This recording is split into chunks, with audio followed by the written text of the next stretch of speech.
最近古偶剧刷多了，发现一件事，内娱古偶观众的基本盘那是相当大的，只要跟古偶两个字沾边，就有大批人追着看，甚至有很多人说剧情不重要，就爱看俊男美女恋爱甜甜甜。既然提到颜值和糖梗，就不得不好好的来解读一下剧集云之羽的山与玉来 CP， 杀手云为山与猎物宫门直任公子羽甜虐的爱情。在这里，让我先简单介绍一下云之羽的背景，这样有助于大家更能理解山与玉来的美好。虽然云之羽的编剧和导演名字都叫顾晓生，但明眼人一看都会想到郭敬明，因为顾晓生大概是郭小四的首字母组合而来。云之羽本来就是根据郭敬明小说改编的，而郭小四最出圈的就是颜控。就算你诟病他的剧情散漫、节奏拉胯，可仍会有很多人不得不承认，郭小四擅长把人鱼景都拍得美美的，还能拍出仪式感。在构图这一块领域，他是有点天赋在身上的，同时他也太懂观众想看什么了。云之羽的整个故事依然是郭小四玄而又玄的风格，但在别人拼命堆积工业糖精时，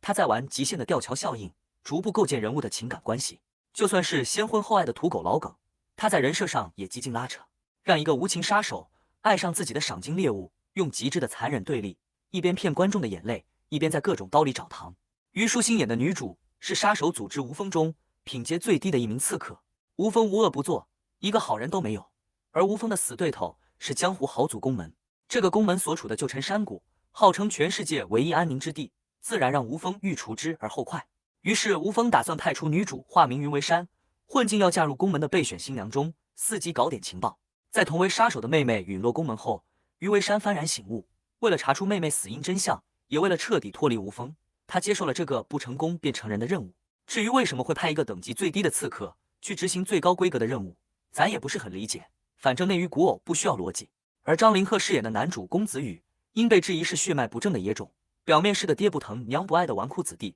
但脑袋里也不尽是草包，日常还喜欢流连烟花柳巷，但也只是纯纯盖棉被聊天，其他事情是不做的。隔壁雪中悍刀行里热衷扮猪吃老虎的著名纨绔徐凤年，看了都要直呼一声同道中人。本来公子羽只想做个富贵闲人，更何况还有比他厉害10000倍的宫大宫二，宫门直任的位子，按道理轮不到公子羽来做。万万没想到，他的父兄一夜之间全被毒死，宫二又恰好外出。根据缺席继承的家规祖训，公子羽莫名其妙就掌握了整个家族的至高权力，开始查探父兄死因。这里让有的观众差点以为自己看的是悬疑破案剧，但都说是古偶了，怎么可能没有甜甜恋爱呢？毕竟女主的任务之一就是要嫁给宫门直任，只不过对象从宫大变成了公子羽，四舍五入就是命中注定了。咱就是说，吴峰作为硬核 NPC 还是挺尽职尽责的，不只是简单粗暴发任务而已，甚至贴心准备了攻略。我不用学。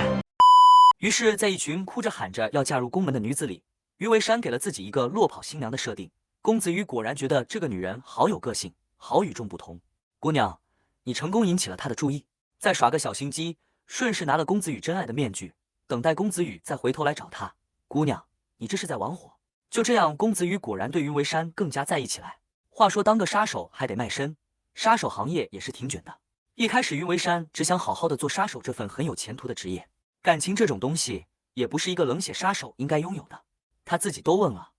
亲，我们有吗？但是架不住连喝花酒都只听取的公子羽先生，本体是个纯爱战神。虽然老婆是从山谷外面随便找的，但也是老婆，所以公子羽看云为山就带了一层滤镜，情话都说得特别顺溜。我来接我魏国门的妻子，怎么了？有句老话说，乍见之欢不如久处不厌。当彼此都没有期待，反而有时会收获意外之喜。所以先婚后爱的故事，就算老套也是经久不衰。比如经典韩剧《浪漫满屋》，还有杨幂和徐凯的《爱的28定律》，白敬亭和田曦薇的《卿卿日常》，近期都是挺有话题度的。这不，云之羽也把各种日久生情的细节糖都安排上了。作为一个骗子，于为山假装晕倒只是基本操作，但公子羽就是会第一时间冲到他身边，用他的贴身狐尾饰物给云为山垫着脑袋。这确实令云为山第一次动心了。以往他对公子羽的所有感情都是谎言，但当他用那双一直握着冷兵器的手反复抚摸着柔软的狐尾时，应该也感受到了狐尾主人的真心。虽然大部分时候感情线都是公子羽推动的，只有他一个人沉浸在热恋氛围中，云为山主动靠近公子羽时，也都带着各种不可告人的目的。但是以真心是能换来真心的，就凭公子羽的一句承诺，以后都不会让你吃苦的。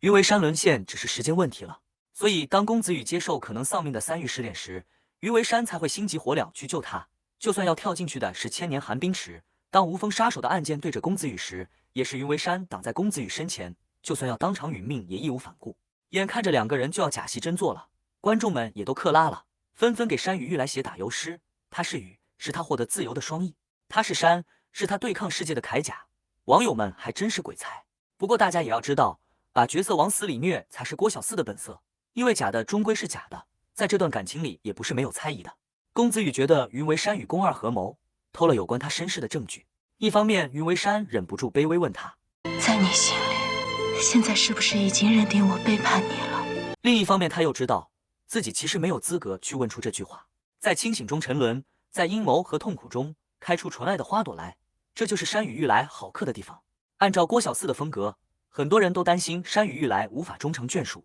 剧中有一幕，公子羽用千年寒冰给云为山雕刻了一朵云，云为山却将那朵云扔进了水里，这是否代表着他们的爱是会融化消失的？但即使云为山心如寒冰，公子羽也说过等捂热它。那么大家觉得山雨欲来最后的结局是糖还是刀呢？好了，今天的山雨欲来解读就到这里。如果你还满意，记得留言点赞。如果你还希望看到其他 CP 的内容，比如夜色尚浅、为爱搁浅，也请告诉我们。谢谢观看，敬请期待下期视频，再见。